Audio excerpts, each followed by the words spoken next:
Hello दोस्तों, स्वागत है आप लोगों का हमारे यूट्यूब चैनल महान सर में। और दोस्तों, कल हमने पढ़ा था अकबर के बारे में। और अकबर के बारे में जब हमने पढ़ा था तो अकबर की काफ़ी चीज़ें हमने पढ़ ली थी, जैसे उसका जन्म कहाँ हुआ था, पानीपत का युद्ध उसने कैसे लड़ा था, कैसे वो शासन पे आया था और कैसे कैसे उसने सारी चीज़ों को इस्तेमाल करना शुरू किया था, कैसे कैसे उसका जो एक तरीके से हस्तक्षेप हो रहा था उसके शासन में, जैसे कि महामंगा का हस्तक्षेप हो रहा था। और जो एक तरीके से हरम दल से वो कैसे बाहर आता है, जजिया कर को समाप्त करता है, सती प्रथा और ये बहुत सी ऐसी प्रथाएं होती हैं, सती प्रथा होती है, आपकी दास प्रथा होती है, इन सारी व्यवस्थाओं को वो ख़त्म करता है। और क्या इबादत खाना का निर्माण करता है, दीन इलाही का इस्तेमाल करता है। तो ये सारी चीज़ें हमने पढ़ी थी। और हमने ये भी पढ़ा था अकबर जो था ये भारत का सबसे महान शासक तो था ही था। और इसका महाराणा प्रताप से जो युद्ध हुआ था हल्दी घाटी का, वो भी हमने पढ़ा था। और इसने महाराणा प्रताप को बड़ा ही शक्तिशाली शासक भी बताया था, तो ये भी हमने पढ़ा था। और आज जो हम पढ़ने वाले हैं वो इसका शासन पढ़ने वाले हैं कि कैसा क्या इसके शासन में हो रहा था, कौन पद थे, क्या ये सारी व्यवस्थाएं थी, क्या इसने बनवाया था। तो सारी चीज़ें आज पढ़ने वाले हैं और एक एक चीज़ आज कंप्लीट कर लेंगे। क्लास थोड़ी हो सकता है लंबी हो जाए या फिर छोटी भी हो जाए, कुछ पता नहीं है कि इतनी बड़ी क्लास होगी। तो फिलहाल तो शुरू करते हैं। और शुरू करने से पहले आप लोगों से एक गुजारिश है कि आप लोग वीडियो को शेयर कर दें, और अगर चैनल पे नए हैं तो हमारे चैनल को सब्सक्राइब कर लें और वीडियो को लाइक करते हुए आगे बढ़ें। तो स्टार्ट करते हैं। क्या है, अकबर का जो प्रशासन हमको पढ़ना है। सबसे पहले तो प्रशासन का जो इसमें प्रमुख होता है वो अकबर ही होता है। अकबर बोले तो सुल्तान होता है, सुल्तान बोले तो जो शासक होता है वही आपका क्या होता है, सबसे प्रमुख आपका व्यक्ति होता है शासन का। अब यहाँ पे जो शासन हो रहा था, प्रशासन चल रहा था, तो जो हुमायूं था, हुमायूं के ज़माने में जो शासन हो रहा था वो कुरान के तरीके से हो रहा था। जो कुरान में जो भी कानून लिखे हैं उनके तरीके से फॉलो कर रहे थे। लेकिन अकबर का जो शासन था वो जनता का शासन था। एक तरीके से मैं बोलूँ तो उसका प्रजातांत्रिक शासन था। क्या था? प्रजातांत्रिक शासन था। हालांकि वो राजतंत्र तो था ही था, लेकिन वो शासन जनता के हिसाब से करता था कि जनता उसकी किसी भी तरह से क्या था, खुशहाल रहे। अब यहाँ पे जो प्रमुख अधिकारी थे, जैसे कि वकीले मुतलक जिसे प्रधानमंत्री कहा जाता था, दीवाने वजीरात कुल जो बैरम खां की शक्ति में कमी करने के लिए एक गठन किया गया था, एक प्रमुख अधिकारी का पद। ये क्या था, दीवाने जो वजीरात था, ये जो बैरम खां था, संरक्षक था अकबर का, उसकी शक्ति को कम करने के लिए इस पद को लाया गया था ताकि बैरम खां अपना हस्तक्षेप ना कर पाए इसमें। और दीवाने वजीर राजस्व, राजस्व का प्रमुख मतलब रेवेन्यू इकट्ठा कौन करेगा, तो सारी चीज़ें होंगी ना, टैक्स कलेक्शन भी तो होगा, तो उसके लिए एक प्रमुख बनाया गया था, दीवाने वजीर उसको कहते थे। और उसका जो प्रमुख दीवान था वो आपका कौन था, राजा टोडरमल था और ख्वाजा शाह मंसूर थे। ये दो लोग व्यक्ति थे जो टैक्स का कलेक्शन करते थे। लेकिन सबसे इम्पोर्टेंट आपके कौन थे, राजा टोडरमल थे। तो मीर बख्शी जो कि सैन्य विभाग का अध्यक्ष था, अध्यक्ष बोले तो सैन्य विभाग का सबसे जो बड़ा आपका पद था उस पर मीर बख्शी पे ही था, तो सैन्य का सेनापति था ये। हालांकि मान सिंह भी सेनापति होते हैं, लेकिन सैन्य विभाग जो सबसे प्रमुख आपका अधिकारी होता है वो मीर बख्शी ही होता है। और बरखत पत्र पर हस्ताक्षर के बाद सैन्य वेतन दिया जाता था। मीर बख्शी मतलब क्या था, जैसे कि सेना थी तो सेना का वेतन भी तो देना है, सेना को अपना जो वो भी तो देना है, मतलब जो वेतन है या कुछ भी देना है उनको अपने कार्य के बदले में। तो एक पत्र होता था बरखत पत्र, तो उस बरखत पत्र पे जब तक हस्ताक्षर नहीं होते थे सैनिकों को उनका वेतन नहीं मिलता था। तो ये मीर बख्शी सैन्य विभाग देखता था। प्रांतों में जो यही काम मतलब सैन्य विभाग का एक व्यक्ति होता था बाकियान बीस, तो प्रांतों में ये बाकियान बीस से संपर्क करता था कौन, मीर बख्शी, क्योंकि वहाँ पर यही चीज़ देखते थे। और मीर शमा नाम का एक अधिकारी होता था, मीर शमा नाम का एक अधिकारी होता था जिसमें जो लगानहीन भूमि होती थी वो मीर शमा नाम का अधिकारी देखा करता था। तो ये क्या थे, अधिकारी थे और शासन था। आगे बढ़ते हैं। आगे इनकी भू राजस्व जो प्रणाली है जो कि बहुत फेमस है, मनसबदारी प्रणाली भी देखेंगे अभी। तो भू राजस्व प्रणाली, अकबर की जो भू राजस्व प्रणाली है बहुत फेमस है। और इसमें जो आय का स्रोत है, आय का जो स्रोत बताया गया है वो भू राजस्व ही बताया गया, क्योंकि रेवेन्यू कलेक्शन होगा तभी तो आपका आय होगा, तभी तो आपकी इनकम होगी। तो ये भू राजस्व बताया गया है। और जब्ती प्रणाली जो कि अकबर ने चलाई थी, तो उसमें जो जब्ती प्रणाली थी, जब्ती प्रणाली में क्या था, एक तरीके की दहसाला प्रथा थी। जब्ती प्रणाली क्या थी आपकी, भूमि मापन के लिए चलाई गई थी। भूमि मापी मतलब भूमि को माप के उसका एक तरीके से भूमि मापन किया जाता था, और भूमि मापन के हिसाब से जो उपज होती थी, जो भी फसल होती थी, जो भी फसल की कीमत होती थी, उसके हिसाब से फिर क्या लिया जाता था, टैक्स लिया जाता था।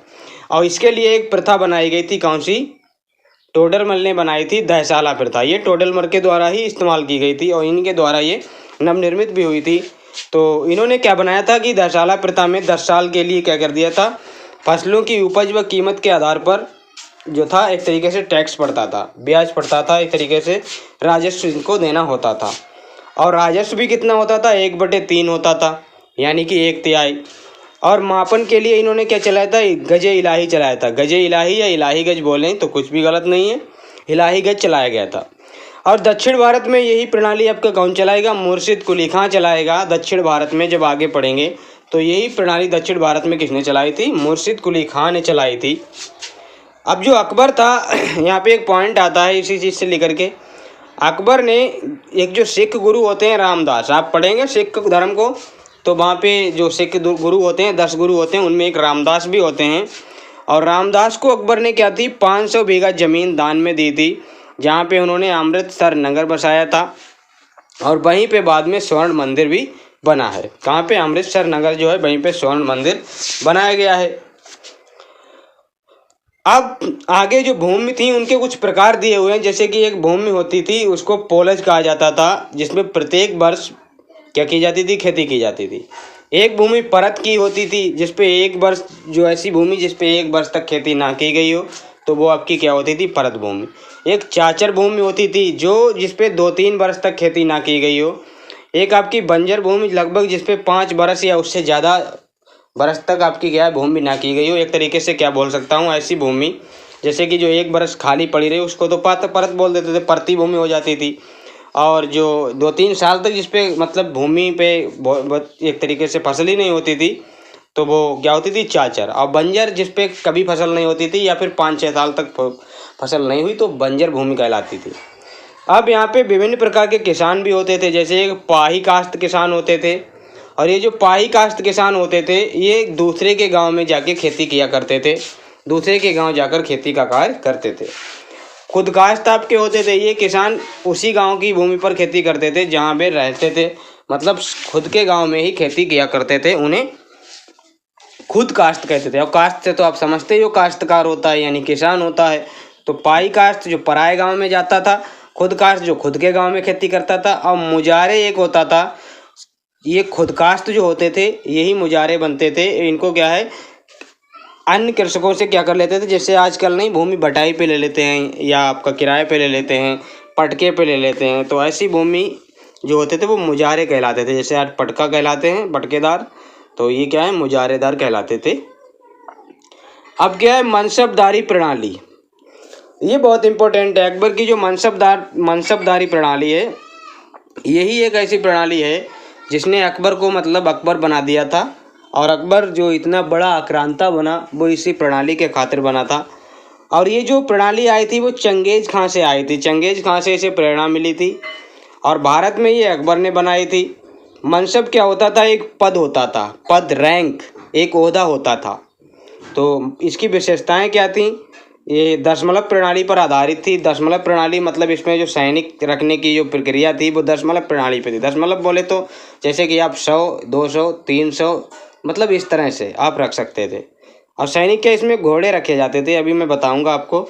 और सुल्तान द्वारा मनसबों की नियुक्ति होती थी। जो भी मनसब होता था, मनसब जिसे बनाया जाता था, उसकी नियुक्ति कौन करता था, खुद सुल्तान किया करता था, यानी अकबर किया करता था। हालांकि अलग अलग राजा आएंगे, शाहजहाँ आएगा, जहांगीर आएंगे, तो ये सारे के सारे आपके क्या है, मनसबदारी प्रणाली को आगे बढ़ाएंगे। लेकिन जो एक अच्छे लेवल पर शुरू की थी वो अकबर ने शुरू की थी। मुगल सम्राट के द्वारा नियुक्ति होती थी, और जो नियुक्ति होती थी उसमें बाद में एक व्यक्ति होते थे मीर बख्शी, जो कि सैन्य प्रधान होते थे, अभी बताया भी था। तो ये मनसबों की सूची तैयार करते थे, जी कितने मनसब हैं, तो ये पूरी की पूरी सूची तैयार करते थे।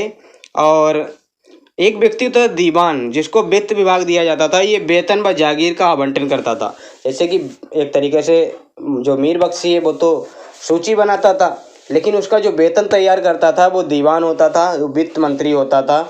और वो आपके टोडरमल वगैरह थे, टोडरमल थे, ख्वाजा मंसूर थे, तो ये लोग हुआ करते थे। आगे क्या है, आगे यहाँ पे मनसबदारी प्रणाली की कुछ बातें लिखी हैं, जैसे कि मनसबदार जो होता था ये क्या होता था, एक इसमें दो चीज़ें होती थी। एक तो मनसबदार होता था जात, एक होता था सबार। दो पद होते थे मनसबदारी प्रथा में, एक जात पद होता था, एक सबार पद होता था। अब ये जात पद क्या होता था, ये वेतन और ओहदा को निर्धारित करता था, किसको कितना ज़्यादा वेतन मिल रहा है, किसको कितना ज़्यादा ओहदा मिल रहा है, कौन प्रशासन में सबसे ज़्यादा अच्छे ओहदे पे है, वो आपका क्या कहलाता था, जात पद कहलाता था। और सवाल क्या होता था, किसको कितने सैनिक रखने की जिम्मेदारी दी गई है, किसको कितने घोड़े रखने की जिम्मेदारी दी गई है, तो ये आपका क्या होता था, सवार। सवार में क्या होता था, सैनिक पद, सैनिकों की जिम्मेदारी होती थी आपके पास कि आप इतने सैनिक अपने पास रखिए, इतने घोड़े अपने पास रखिए। और जात पद क्या होता था, वेतन जो उनका देता था, वेतन जो ओहदा जिनका सबसे बड़ा होता था वेतन में, तो वो आपका जात पद कहलाता था। अब जो मनसबदार होते थे इनका जो वेतन होता था वो कैसे मिलता था, एक तो नकद भी मिलता था, भू राजस्व भी, भू राजस्व के जरिए, मतलब आपने कह दिया कि आप ये वाला जो इलाका है इसका जो भी रेवेन्यू इकट्ठा होगा वो आप लेना, आप लेना, मतलब जो मनसब होता था, जैसे कि सामंतवादी एक व्यवस्था होती थी वैसे ही आपका क्या है मनसब होता था। और नगद, नगद भू राजस्व, नगद प्लस भू राजस्व, किसी किसी को क्या नगद भी दे दिया जाता था कुछ, और कुछ कहते थे आप ये राजस्व इकट्ठा कर लो तो ये आपका ही होगा, तो ऐसा भी होता था। अब ये वंशानुगत नहीं थी, ये क्या थी, ये प्रणाली आपकी वंशानुगत नहीं थी, ये वंशानुगत नहीं होती थी। और चेहरा व दाग प्रणाली का इसमें इस्तेमाल किया जाता था। चेहरा, जैसे कि अलाउद्दीन खिलजी ने दाग और हुलिया प्रणाली चलाई थी, वैसे ही इसमें भी इस्तेमाल हो रहा था, दाग और हुलिया प्रणाली का इस्तेमाल हो रहा। चेहरा बोले तो हुलिया, दाग बोले तो दाग, आप जानते ही हैं। तो ये सारी व्यवस्थाएं थी। अब यहाँ पे एक चीज़ देखिए, मनसबदारों की संख्या को यहाँ पे लेके कुछ बात की है। जैसे अकबर था तो अकबर के टाइम पे 200-250 आपके क्या थे, मनसबदार थे, लगभग 250 मनसबदार थे। मतलब 250 मनसबदार बोले तो 250 व्यक्ति ऐसे थे जिनको जिम्मेदारी दी गई थी कि आप इतने सैनिक रखिए, आप इस पद पे हैं, आप वो हैं। और जो यही मनसबदारों की संख्या आप जब जहांगीर आएंगे तो 300 हो जाएगी, कितनी हो जाएगी, 300 हो जाएगी। और वही संख्या आपकी बढ़ के 600 हो जाएगी शाहजहाँ के काल में। और शाहजहाँ के बाद जब औरंगजेब आएगा तो उसके काल में 700 हो जाएगी। और सबसे ज़्यादा बोला जाता है मनसबदार शाहजहाँ औरंगजेब के काल में थे, और सर्वाधिक हिंदू भी आपके इसी के काल में होते थे। तो सर्वाधिक हिंदू आपके किसके काल में थे, ये आपके इसी के काल में थे, ये पॉइंट आप याद रखना। अब क्या है यहाँ पे परिवर्तन, यहाँ पे क्या है, कुछ परिवर्तन आए हैं बाद में, जैसे कि मनसबदार आपके इतने इतने थे। जहांगीर ने क्या किया था, उसको क्या है 2 चीज़ों में बांट दिया था, एक तो 2 अस्पा कर दिए थे, एक सिंह अस्पा कर दिया था। तो ये अलग अलग बात। जात में वृद्धि किए बिना वेतन, जात जो था उसमें बिना वृद्धि किए वेतन दिया जाता था, ये ऐसा जहांगीर ने कर दिया था, क्योंकि जो भी आएगा वो अपने हिसाब से रखेगा, तो चेंजेस तो आने ज़रूरी हैं। अब शाहजहाँ ने क्या किया, शाहजहाँ ने वेतन की महावारी प्रणाली चलाई, सुविधाओं में कमी की, मतलब उसने वेतन को कम करना शुरू कर दिया कि अब वेतन ज़्यादा नहीं दे पाएंगे हम। और इस तरह से ये मनसबदारी प्रथा धीरे धीरे धीरे धीरे अकबर जब, मतलब जब औरंगजेब आता है तब तक ये ख़त्म भी हो जाती है, क्योंकि औरंगजेब लास्ट शासक ऐसा होता है जो, मतलब मुगल साम्राज्य का एक ऐसा शासक होता है जो अंतिम महान शासक होता है। हालांकि शासक तो बहुत आते हैं लेकिन अंतिम महान शासक आपका यही होता है। आगे बढ़ते हैं। आगे क्या है, अकबर के नवरत्न के बारे में बात करते हैं। अब अकबर के जो नवरत्न थे, मैंने यहाँ पे इमेज भी लगा रखी है नवरत्न। तो बीरबल था आपका, तानसेन था, अबुल फजल था, और आपका कौन कौन था, अब्दुल रहीम खान खाना थे, मान सिंह थे, राजा टोडरमल थे, मुल्ला दो प्याजा थे, हकीम हुमाम थे, और फैजी थे। तो ये आपके क्या थे, ये आपके क्या थे, नवरत्न थे। मैंने यहाँ पे भी एक लिस्ट बना रखी है, क्या ये आपके सारे के सारे आपके क्या हैं, ये नवरत्न हैं। तो इनको आप पढ़ सकते हैं, हकीम हुमाम, मुल्ला दो प्याजा, ये सारी चीज़ें आप पढ़ सकते हैं। आगे मैंने इनकी डिटेलिंग दी है। डिटेलिंग क्या है, जैसे कि बीरबल आपका है, तो बीरबल जो आपका है, बीरबल में क्या है आपका, ये इसका जो जन्म होता है वो आपका 1528 में हुआ था, कालपी में हुआ था। एक ब्राह्मण परिवार में इसका जन्म होता है बीरबल का। इसका वास्तविक नाम आपका महेशदास था, और इसकी जो मृत्यु हुई थी 1586 में होती है। यूसुफ जई जाति के खिलाफ जब ये विद्रोह को दबाने में जाता है तो इसकी मृत्यु हो जाती है वहीं पे। और जो अबुल फजल है इनका जन्म आपका 1550 में होता है। शेख मुबारक जो होते हैं उनके ये पुत्र होते हैं, इनके पिता कौन होते हैं? शेख मुबारक होते हैं। और इन्हीं का भाई आपका फैजी होता है। कौन होता है? फैजी इनके बड़े भाई होते हैं। और इनके जो ग्रंथ हैं वो अकबरनामा है और आईने अकबरी हैं। तो ये ग्रंथ आपके याद रखना इनके।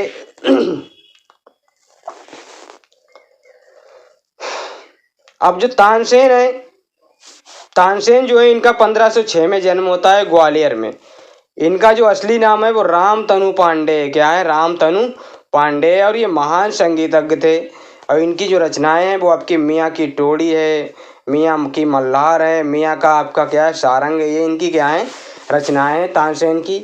आगे और भी कुछ चीज़ें हैं जैसे कि आपका अब्दुल रहीम खान खाना, ये बैरम खां के पुत्र थे। जो बैरम होता है ना उसके पुत्र थे। और बाबरनामा का इन्होंने फारसी में अनुवाद किया था। तो अगर बाबरनामा का इन्होंने फारसी में अनुवाद किया था तो जो बाबरनामा पुस्तक है वो किस भाषा की पुस्तक थी? वो तुर्की भाषा की पुस्तक थी, बाबर के द्वारा लिखी हुई। इसको क्या किया जाता है? फारसी में अनुवाद अब्दुल रहीम खान खाना कर देते हैं। अब मानसिंह एक व्यक्ति आते हैं। मानसिंह जो है वो आमेर के राजा जो बहरमल थे उनके पुत्र थे और अकबर के सेनापति थे। साम्राज्य विस्तार में महत्वपूर्ण भूमिका इन्होंने निभाई है अकबर के लिए। और टोडरमल जो थे वो वित्त मंत्री थे। भूमि सुधार इन्होंने ही किया था। दहसाला प्रथा यही लाए थे। फैजी अबुल फजल के बड़े भाई थे। इन्होंने महाभारत और श्रीमद् भागवत गीता का फारसी में अनुवाद किया है फैजी ने। हकीम हुमाम फ़कीर अजीउद्दीन इनको कहा जाता है। अकबर के विश्वास पात्र मित्र थे। और जो आपके मुल्ला दो प्याजा थे ये बड़े ही निजी सलाहकार थे, अकबर के निजी सलाहकार होते थे। तो ये क्या थे? आपके नवरत्न थे।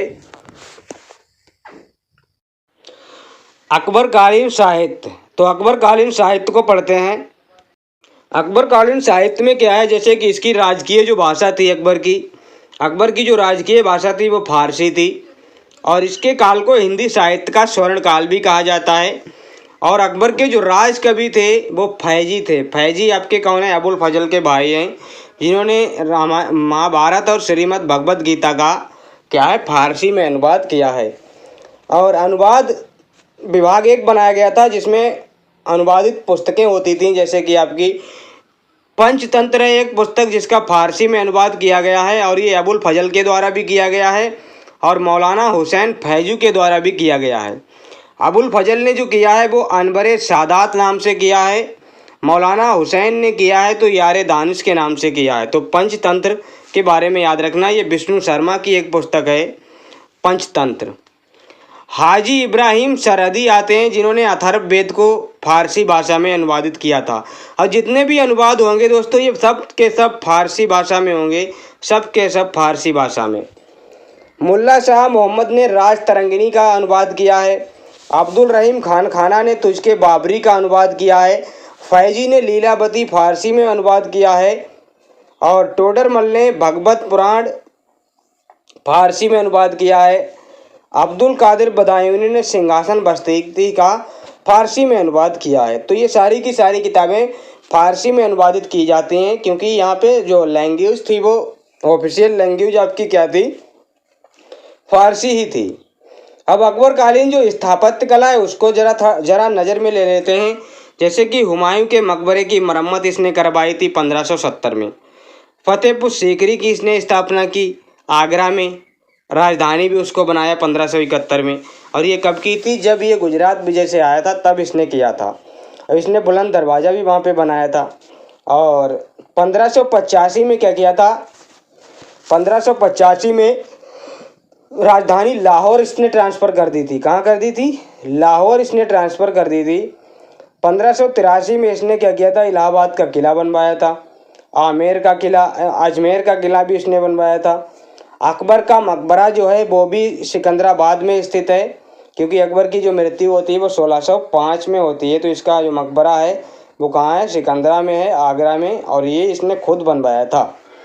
अभी जो फतेहपुर सीकरी है जो हमने पढ़ा 1500 आपका क्या है 71 में जो बनाया गया था। तो ये जो क्या था 1571 में फतेहपुर सीकरी नहीं बनाया था। फतेहपुर सीकरी को इसने अपनी राजधानी बनाया था 1571 में। अब यहाँ पे इसने फतेहपुर सीकरी में कुछ कार्य निर्माण कराए हैं, कुछ चीज़ें इसने बनवाई हैं, उनको एक बार देख लीजिए। जैसे कि ये जो फतेहपुर सीकरी है 1986 में इसे क्या कर दिया गया है, यूनेस्को में शामिल कर लिया गया है, ठीक है। और खास महल इसने बनवाया है यहाँ पे, जिसे झरोका दर्शन कहते हैं। यहाँ पे खरोक लिखा है, यहाँ पे क्या होना चाहिए, झरोका दर्शन। तो ये खास महल था जहाँ पे आपको क्या है, झरोका दर्शन की जानकारी मिलेगी कि अकबर ने झरोका दर्शन कहाँ पे दिया था, तो अकबर ने खास महल में दिया था। शेख सलीम चिश्ती की दरगाह भी आपकी यहीं पे मिलेगी फतेहपुर सीकरी में। बुलंद दरवाज़ा भी आपका यहीं पे मिलेगा। मरियम की कोठी, बीरबल की कोठी, जोधाबाई का महल, दीवाने आम प्लस दीवाने खास, पंचमहल का किला, ये सारी की सारी चीज़ें आपकी कहाँ पे हैं, सारी की सारी चीज़ें आपकी कहाँ पे हैं, फतेहपुर सीकरी में हैं। तो आप याद रखना इन चीज़ों को। अब कुछ उपाधियाँ इसने दी हैं अकबर ने कुछ लोगों को, जैसे कि भगवान दास को एक उपाधि दी थी इसने, अमीरुल उमरा की उपाधि दी थी। बीरबल को कभी प्री की उपाधि दी थी। नरहरी को इसने एक उपाधि दी थी महापात्र की। और अब्दुल समद जो थे एक चित्रकार थे, उनको सीरी कलम की उपाधि दी थी। और मोहम्मद हुसैन को जड़ी कलम की उपाधि दी थी। तानसेन को इसने कंठाभरण वाणी विलास की उपाधि दी थी, कंठाभरण वाणी विलास की उपाधि दी थी। तो ये सारी उपाधियाँ याद रखना। अब अकबर से जुड़े कुछ तथ्य हैं जिनको आप देख लीजिए। जैसे कि अकबर से जुड़े तथ्य क्या हैं, इनके प्रसिद्ध चित्रकार कौन थे, दशबंध थे, अब्दुल समद थे और बसावन थे। प्रमुख गायक आपके तानसेन, हरिदास, बैजू बाबरा और एक रामदास भी होते थे, वो भी यहाँ पे प्रमुख गायक होते थे, सिंगर होते थे इसके टाइम पे। और जो क्या बोलता हूँ मैं, प्रसिद्ध सूफी संत शेख सलीम चिश्ती जो कि आपके यहीं पे थे, इन्हीं के टाइम पे थे। और इसने मतलब यहाँ पे क्या कहता हूँ मैं, यहाँ पे ये इसकी इनकी दरगाह पर भी जाता है। महत्वपूर्ण कृतियाँ हैं यहाँ पे कुछ, जैसे कि दिल्ली में हुमायूं का मकबरा यहाँ पे बनवाया गया। कृतियाँ बोले तो मतलब कुछ कार्य किए गए हैं। आगरा का लाल किला बनवाया है इसने। फतेहपुर सीकरी में शाही महल, पंचमहल, बुलंद दरवाज़ा, इलाहाबाद का किला, लाहौर का किला, ये सारी की सारी चीज़ें आपकी अकबर ने बनवाई हैं। तो ये आप याद रखना, बड़ी इंपॉर्टेंट है। अब आगे क्या है, अकबर के समय 4 बाग बनाने की परंपरा शुरू की गई। 4 बाग, ये आपका क्या है, ये तरीके से क्या है, ये 4 बाग बना हुआ है। तो ये परंपरा कहाँ से आई थी, ये आपकी बाबर ने स्टार्ट करवाई थी 4 बाग शैली, लेकिन ये अकबर ने इसको स्टार्ट किया, अकबर ने बनाना स्टार्ट किया। अकबर नक्काड़ा यानी कि नगाड़ा नामक वाद्य यंत्र बजाता था। और अकबर की जो मृत्यु हुई है, अकबर की जो मृत्यु हुई है वो कहाँ हुई है, 16 अक्टूबर 1906 में। यहाँ पे 1906 लिख दिया, 1905 लिख दिया। 16 अक्टूबर 1900 नहीं, यहाँ पे 1605 है। 16 अक्टूबर 1605 है। मैं पीछे आपको बता भी चुका हूँ, तो ये गलत टाइप हो गया, मैंने खुद नहीं टाइप यहाँ पे किया है, ये मैंने एक व्यक्ति से मतलब करवाया था, तो उसने थोड़ा सा मिस कर दिया है। तो आगरा के निकट जो जगह है सिकंदरा, वहाँ पे अकबर की मृत्यु होती है।